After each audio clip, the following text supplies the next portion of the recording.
Good morning, brethren of Holy Joy Church Incorporated UAA and all its branches and all the Berea Academy Middle East and Berea Academy Malaysia, pastors, ministers, pastors in training, and all Berean students. We are now entering the month of May, and for the month of May, for the first week, our preaching will be focused on the Millennium Kingdom in the end times.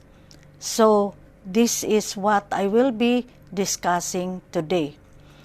Let us pray. Father God, thank you, Father, that from the beginning of time, you always desire that all your children who have sinned against you, starting with Adam and Eve in the Garden of Eden, have to go back to you. We thank you that you have sent your only begotten Son, Yeshua HaMashiach, to save us. But on His second coming, we have to prepare and help us prepare ourselves to meet the Judge on His second coming. So, I pray that you will anoint my lips, that whatever I say today are only the words you want me to speak to your people, especially those who are watching me in the social media. I declare, Father, that you have sent all the warring angels of God, angels of assignment, ministering angels of God, to surround this place, our pastoral center, and all the homes and houses of those who are watching me today and listening to your word. I declare and I decree that you have shielded us with your precious blood, and that today, O Lord God, it is not I but you who will be speaking to your people.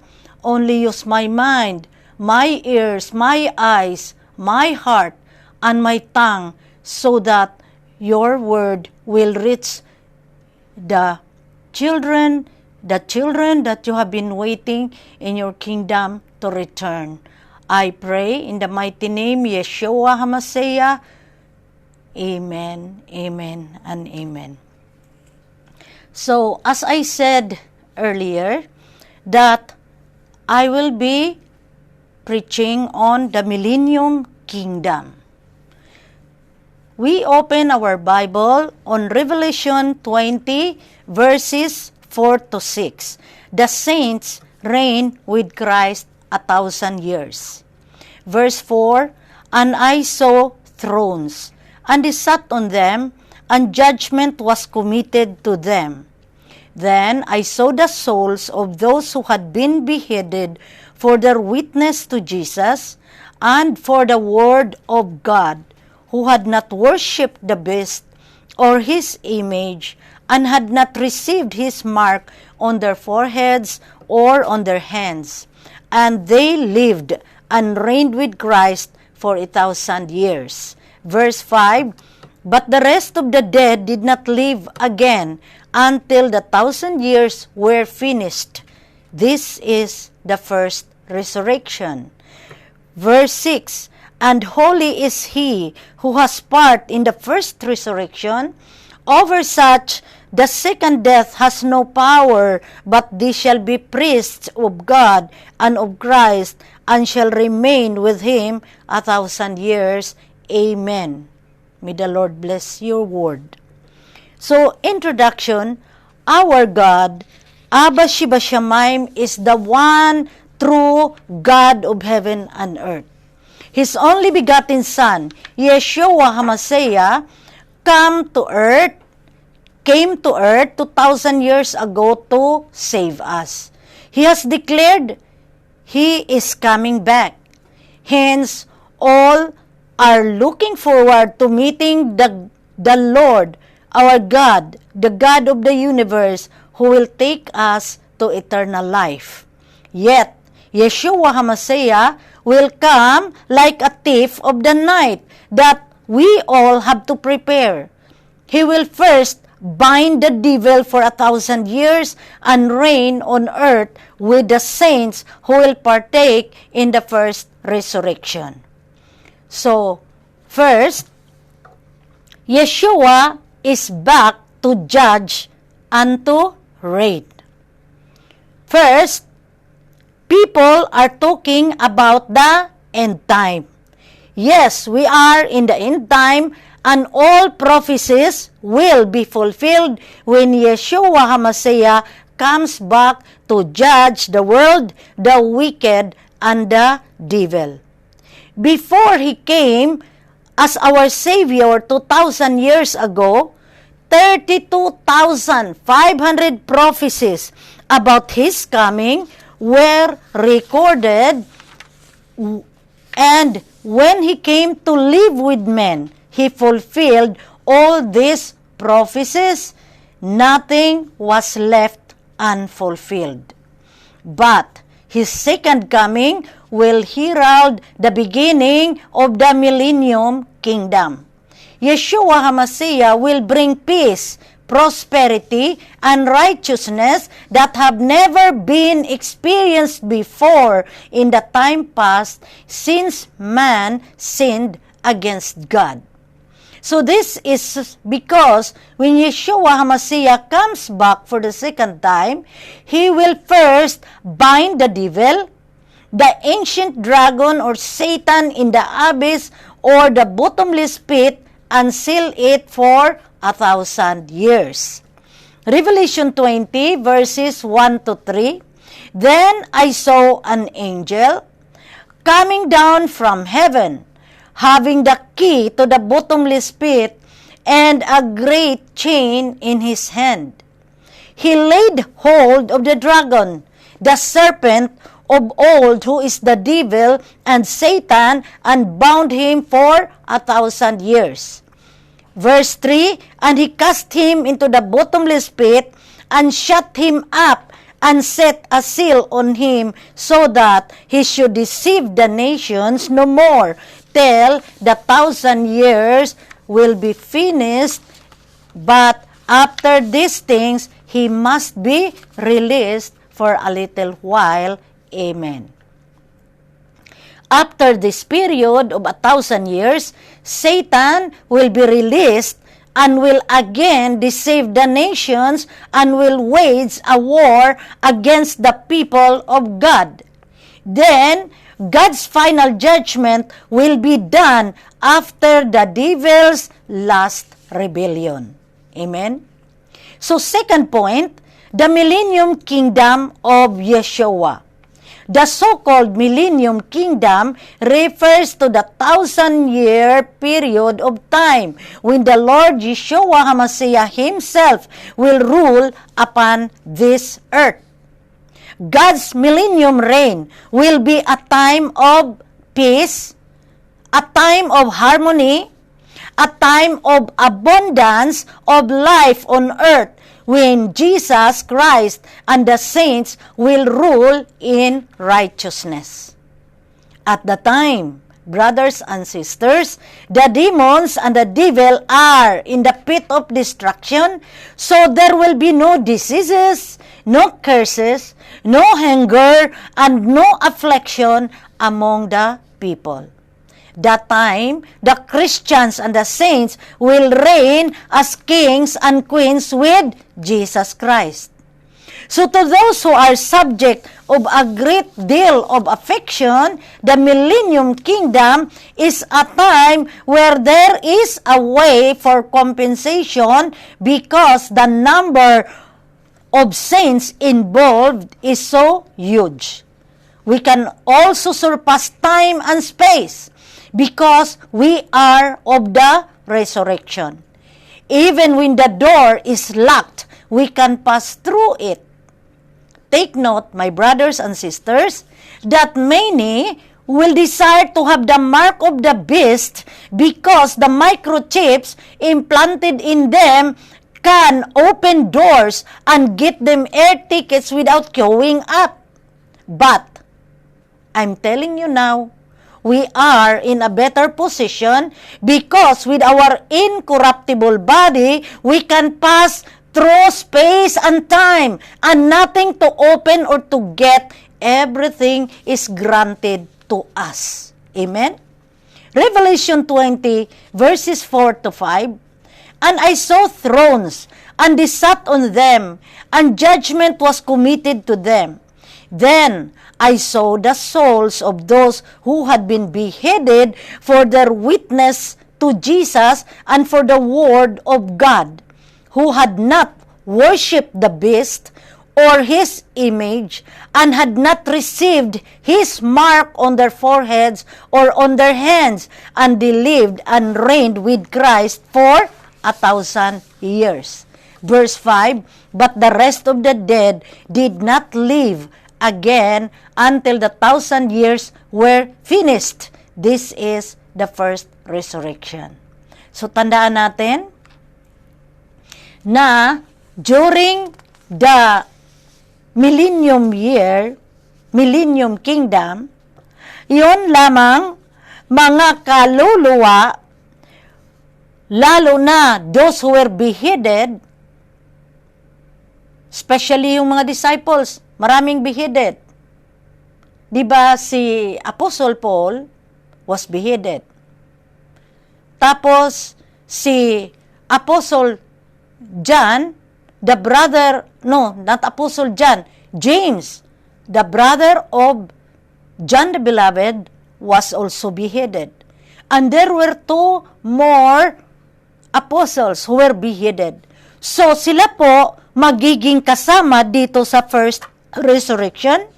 But most of all, this verse, Revelation 20 verse 4, verses 4 to 5, is specifically mentioned that those who have received the mark of the beast, 666, and who worship the beast or his image cannot and will not participate in the first resurrection. And the first resurrection, those who will be in the first resurrection will be the ones who will rule with Christ in the millennium kingdom. Amen?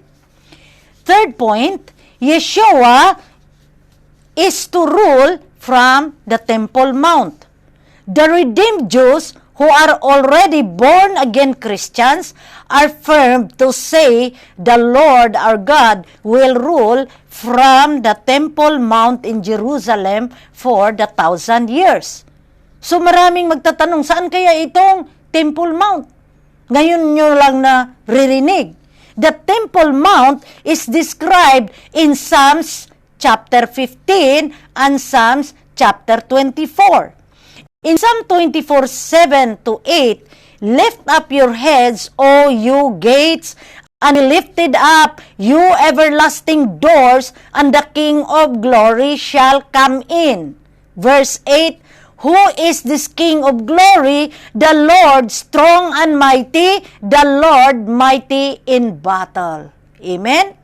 So the devil, take note of this, the devil, Satan, the ancient serpent, knows that the Temple Mount on which King Solomon built the temple of the Lord is the place for ruling and the place of power when Yeshua HaMashiach, the original Hebrew birth name of Jesus Christ, will come to rule during the 1,000 millennium years.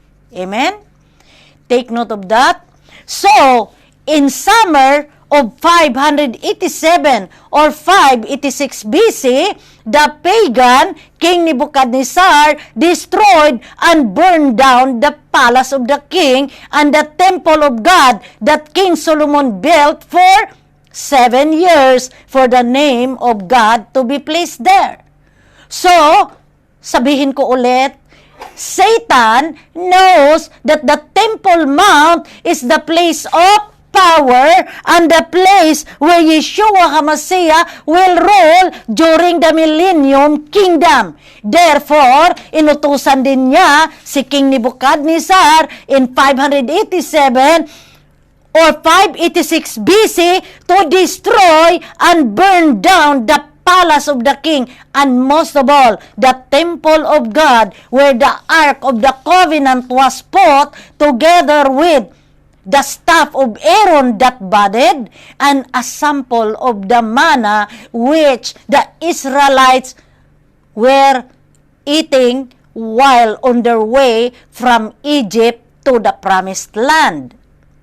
Then, in 70 AD, the devil sent Emperor Titus to completely destroy Jerusalem together with what remains in the temple of God that was burned by the army of King Nebuchadnezzar of Babylon. Today, andyan pa ba yan, Bishop? Yes, because the Temple Mount is a piece of real estate. It is a piece of land. So today, the dome of the rock of the Muslims stands on this place where God chose for His name to be placed and for His people to worship and to bring offerings to Him. It was put there in the 6th century AD on the Temple Mount where God chose to place His throne for His second coming. The Temple Mount, mind you, brothers and sisters, is the most important piece of real estate in the world, especially to both the Jewish and Muslim peoples.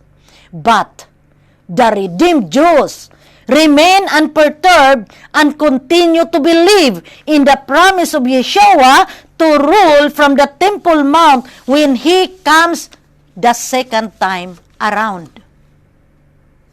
Deuteronomy 12 verses 4 to 6, you shall not worship the Lord your God with such things. Verse 5, but you shall seek the place where the Lord your God chooses out of all your tribes to put His name for His dwelling place, and there you shall go. Verse 6, there you shall take your burnt offerings, your sacrifices, your tithes, the heave offerings of your hand, your vowed offerings, your freewill offerings, and the firstborn of your herds and flocks. Amen? So noon pa man, kararating lang ng mga Israelita, nagsabi ng Panginoon kung saan ang kanyang trono ilagay. Amen? Number 4, fourth point, saints in first resurrection to reign. Those who want to be in the millennium kingdom, they must partake in the first resurrection. Therefore, i-repeat ko, if you cannot or you are not part of the first resurrection, you cannot rule with Christ for the 1,000 years which we call the millennium kingdom. Psalm 15 describes who will be included in the first resurrection and reign with Christ for 1,000 years, which the Bible calls the millennium kingdom. Psalm chapter 15 verses 1 to 5, Lord, who may abide in your tabernacle? Who may dwell in your holy hill? Verse 2, he who walks uprightly and works righteousness and speaks the truth in his heart. Verse 3, he who does not backbite with his tongue, nor does evil to his neighbor, nor does he take up a reproach against his friend. Verse 4, in whose eyes a reprobate is despised, but who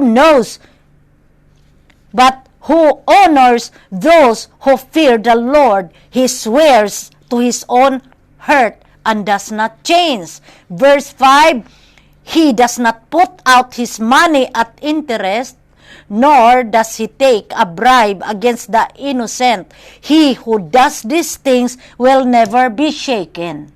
Amen? So, inisa-isa ni Lord. So, yung mahilig magchismis, sorry na lang dahil hindi ka makasama doon sa first resurrection. Amen?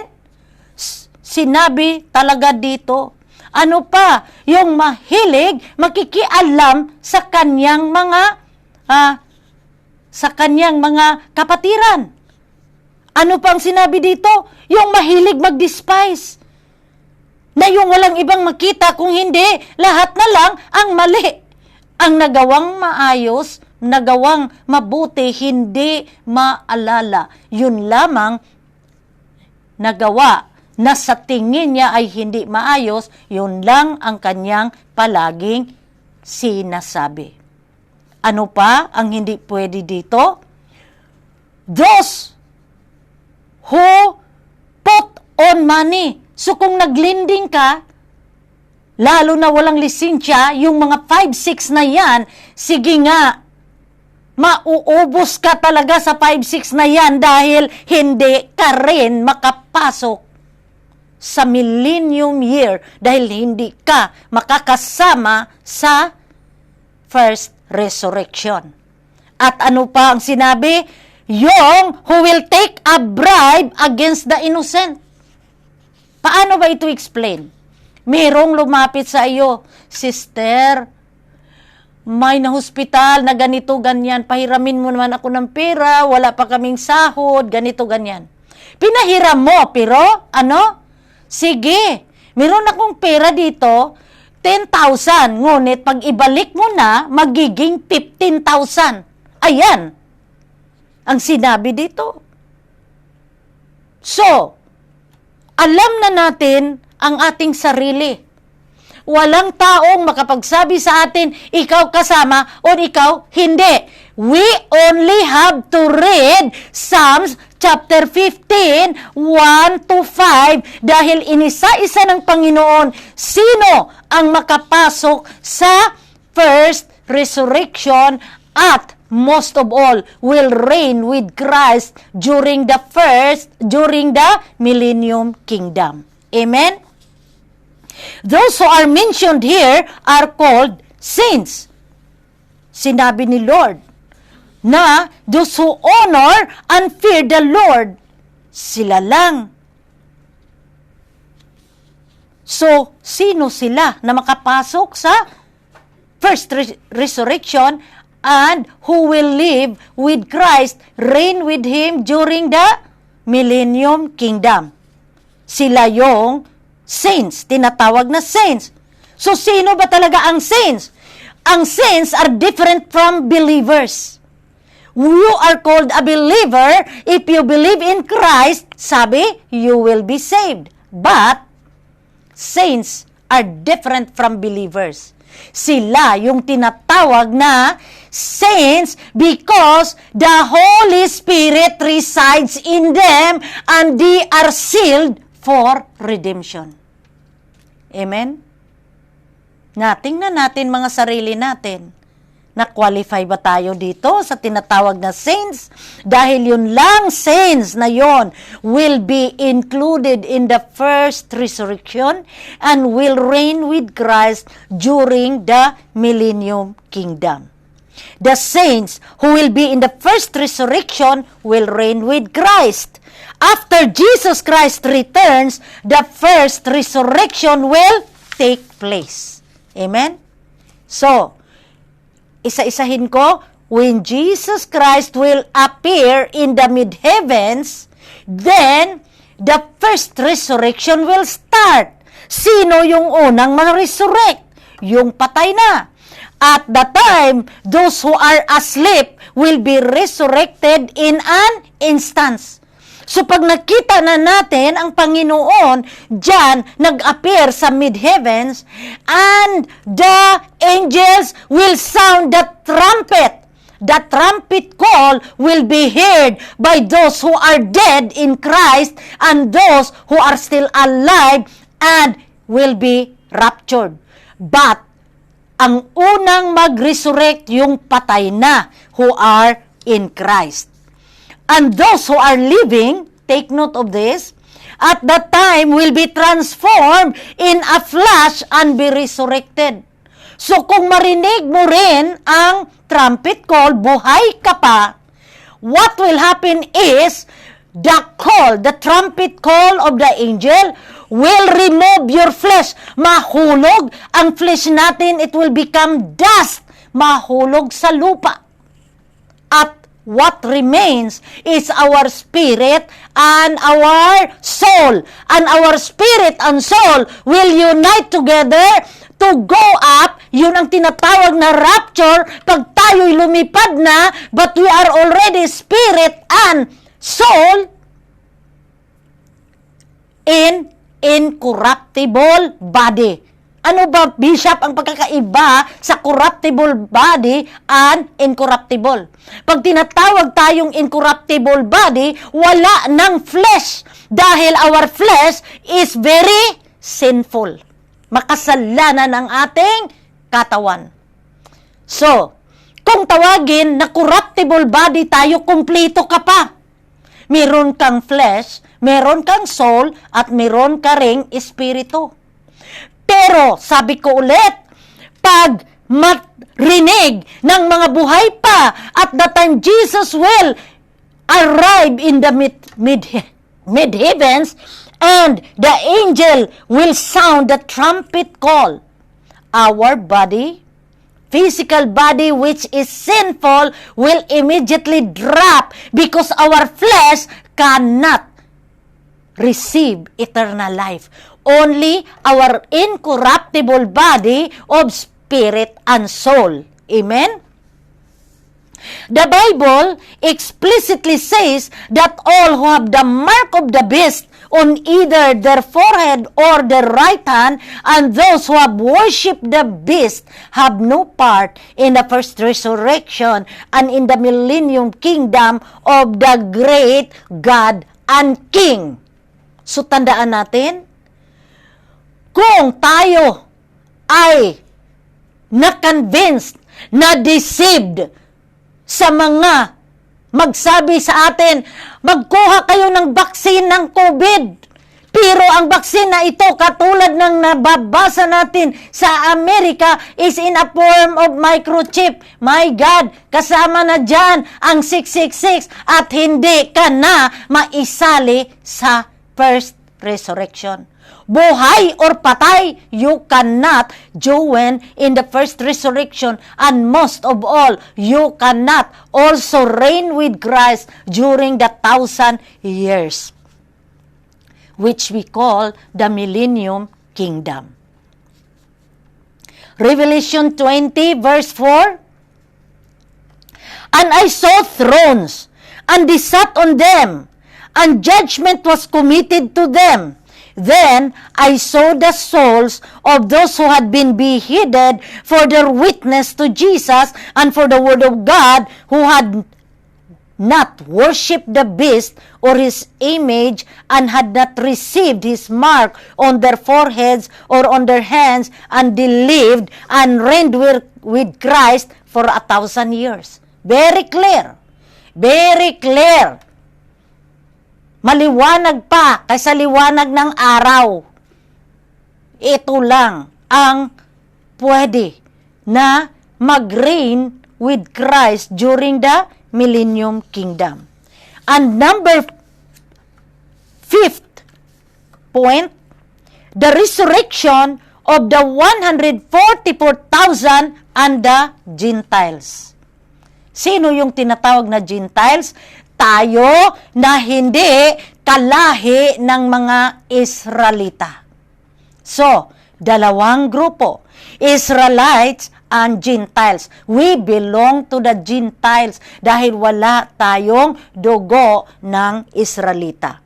So, dito, the resurrection of the 144,000 and the Gentiles. The Bible talks about 144,000 Israelites to partake in the first resurrection. Revelation 14 verses 3 to 5. they sang as it were a new song before the throne, before the four living creatures and the elders, and no one could learn that song except the 144,000 who were redeemed from the earth. Verse 4, these are the ones who were not defiled with women, for they are virgins. These are the ones who follow the Lamb wherever he goes. These were redeemed from among men, being first fruits to God and to the Lamb. Verse 5, and in their mouth was found no deceit, for they are without fault before the throne of God. Narinig natin yon? Their mouths was found no deceit. Pag tayo, hindi lang chismosa, tayo ay sinungaling, palagi tayong nagsinungaling kung sino na lang ang ating kaharap. Anong mangyayari? Hindi din tayo makasama sa Millennium Kingdom. The Israelites, Abraham's descendants, will become strong during this 1,000 years. The millennium is for the Israelites who were in the flesh, for them to grow. But we do not know how many Gentiles, but the Bible says they cannot be counted. They are the ones who will participate in the first resurrection.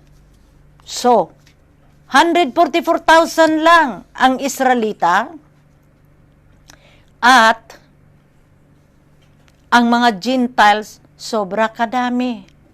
Di ba last preaching sinabi ko na marami, 10 tribes of Israel, bulto, marami sa kanila were included in the as captives to Assyria.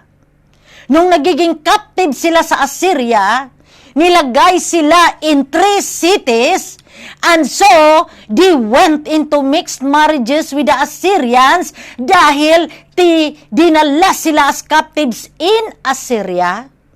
At ang capital Nineveh, that's why if you do not know bakit inutusan ng Panginoon si Jonah to preach to Nineveh, ito yung sikrito. Ang mga 10 tribes of Israel andun sa Nineveh. So, makita natin, mahal pa rin ni Lord. Although sinabi niya, ayaw ko na sa inyo dahil sila'y nagkakasala during the year of Jeroboam, the first king of the north.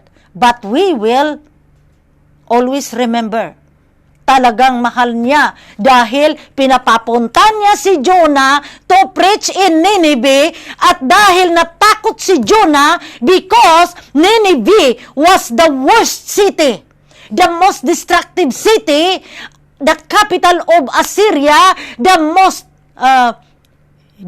destructive country. Natakot si Jonah, who was appointed by God as the prophet of the time. Bakit? Destructive nga. Walang kinilala ang Assyrian king. Pinatay niya talaga ang mga tao. Diba? Anong description dyan? Nilagyan ng hook para silang mga kalabaw. Nilagyan ng hook ang kanilang mga ilong. At sila ay, they were dragged papunta doon sa Assyria. Pwede ka namang i-captives, pero minus na lang sana, na para kang isang kalabaw na nilagyan ang ilong mo ng hook para talian ng rope at hihilain ka papunta doon. Na-imagine ninyo kung gaano kahirap ang pagka-captive ng 10 tribes of Israel. At nung doon na sila sa Assyria, God appointed Jonah to go there and to preach. Amen? Sa takot ni Jonah, sumakay siya ng barko papuntang Tarshish. Gusto niyang mag-iskapo. Di ba alam na natin ang kwento? Biglang may malaking tempest. Bagyo. In simple language, bagyo. At lumaki ang alon at muntik na ma-submerge ang kanilang barko. Kaya sabi ni Jonah, nung nag-draw by lot sila kung sino ang may kasalanan, si Jonah ang napinpoint, sabi niya, itapon na lang ninyo ako sa dagat. Kaya itinapon siya, at alam natin ang istorya, kinain siya. He was swallowed by a big fish. Doon siya nagsisi sa ilalim, sa loob ng tiyan ng isda na nagswalo sa kanya. Alam mo ba, paano siya nagsisi? Sinabi niya, alam niya nasa ilalim siya sa looban ng isda. But nung nag-pray si Jonah, sabi niya, Lord, I will still look towards your temple and I will pray. So, very positive siya. Pwede naman siyang mamatay doon, pero nag-pray pa rin siya na mag-pray ako doon, facing the temple. Kaya, naawa ang Diyos sa kanya, binigyan siya ng time. Isinuka siya ngayon ng isda sa dalampasigan, and for this, the second time, Jonah went to Nineveh and praised God. The Nineveh, the people, the Assyrian people, which included the 10 tribes of Israel who became Gentiles because half Assyrian na ang kanilang mga anak, half Assyrian and half Israelites, also repented. Amen? So nakita natin yan, na pinabalik sila ni Lord sa Israel. Even ang Southern Kingdom na na-capture din at nadala doon sa Babylon. After 70 years, na ibalik din sila, binalik sila through King Cyrus. Dahil hindi pa nahari si King Cyrus, the Lord already made a prophecy through Jeremiah, prophet Jeremiah, that when King Cyrus became king, he would send the Israelites back to Israel. Tingnan mo. At tingnan mo ang mga galaw ng Diyos. Noong nagiging king, si Cyrus, bigla niyang pinabasa yung book, which is, we know now as Bible. Pagbasa, doon nabasa, doon, tungkol sa prophecy. Di, sabi niya, kasama pala ako dyan, sige, I will release. Kaya gumawa siya ng isang edict at nagsabi siya, sino ang mga Israelita na gustong bumalik to Israel, you can now go back. Pinadala pa niya yung lahat na gold, lahat ng mga gamit sa templo na dinala din nila ni Nebuchadnezzar. Binalik niya lahat doon sa Jerusalem. Dahil kasama pala siya, kasali pala siya, siya pala ang inutusan ni Lord to release His people back to Israel. So nakita natin dito, everything will come to place. That's why, hindi pa nangyari itong Millennium Kingdom, it will come. Dahil lahat na mga prophecies, none fell. All were fulfilled according to the time chosen by God. Amen? So, Revelation 7 verses 9 to 10, after these things, I looked, and behold, a great multitude which no one could number, of all nations, tribes, peoples, and tongues, standing before the throne, and before the Lamb, clothed with white robes, with palm branches in their hands. Verse 10, and crying out with a loud voice, saying, Salvation belongs to our God, who sits on the throne, and to the Lamb. Amen? So, sino ang great multitude na sinabi dito? I-continue natin. Revelation 7:13-14. Then one of the elders answered, saying to me, Who are these arrayed in white robes, and where did they come from? Verse 14, and I said to him, Sir, you know. So he said to me, These are the ones who come out of the great tribulation and washed their robes and made them white in the blood of the Lamb. Kaya lahat kasali sa tribulation.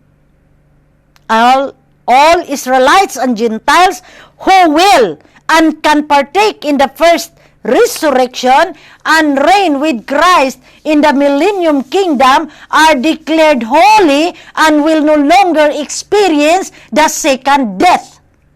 This second death is not a physical death, but the eternal damnation in the lake of fire during the final judgment of God.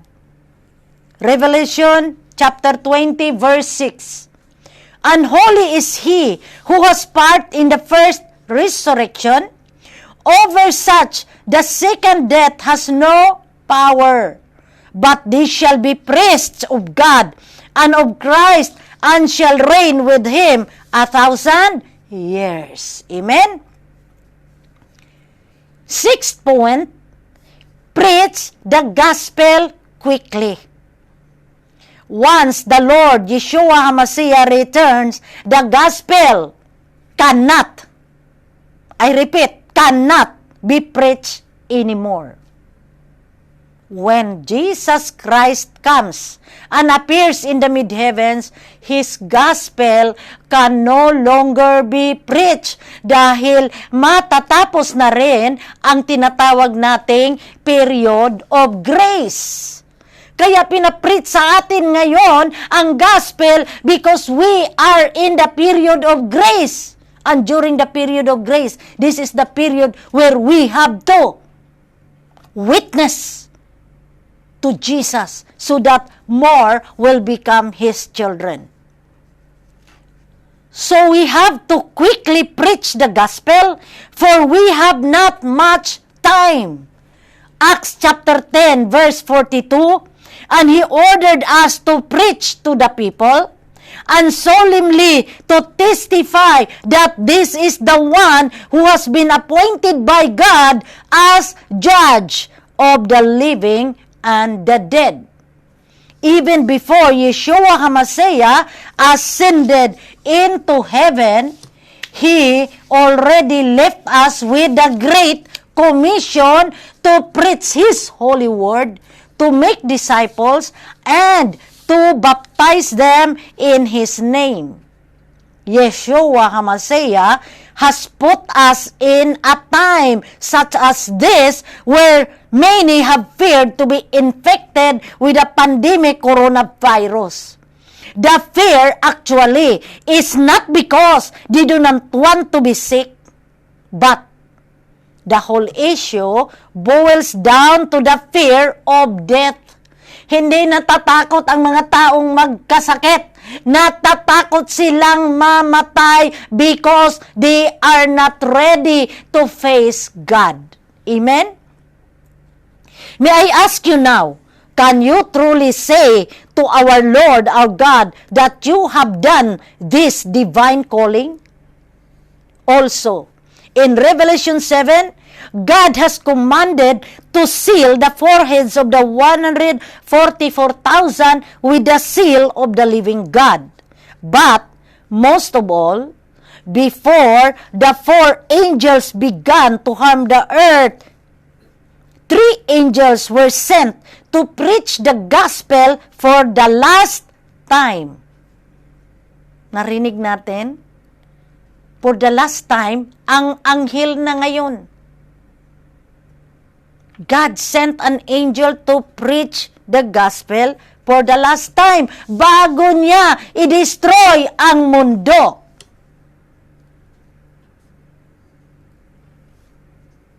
But most of all,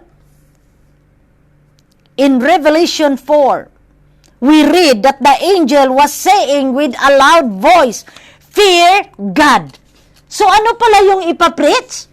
Fear God. Revelation 14 verses 6 to 7. Then I saw another angel flying in the midst of heaven, having the everlasting gospel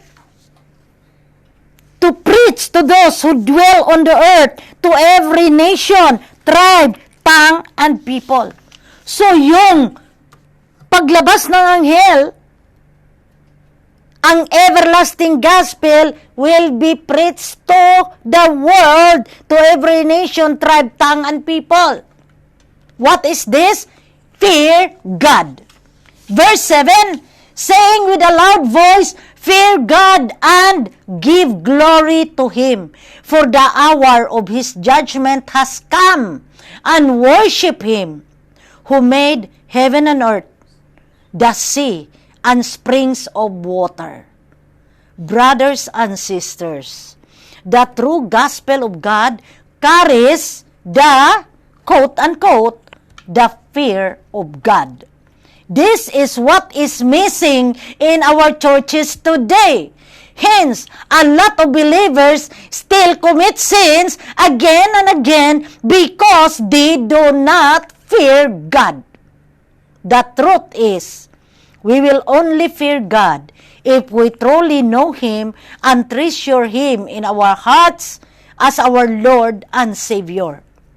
Today, I will ask all of those watching and listening to me today to receive Yeshua HaMashiach as our Lord and Savior and fear Him as the one who can destroy our body and soul.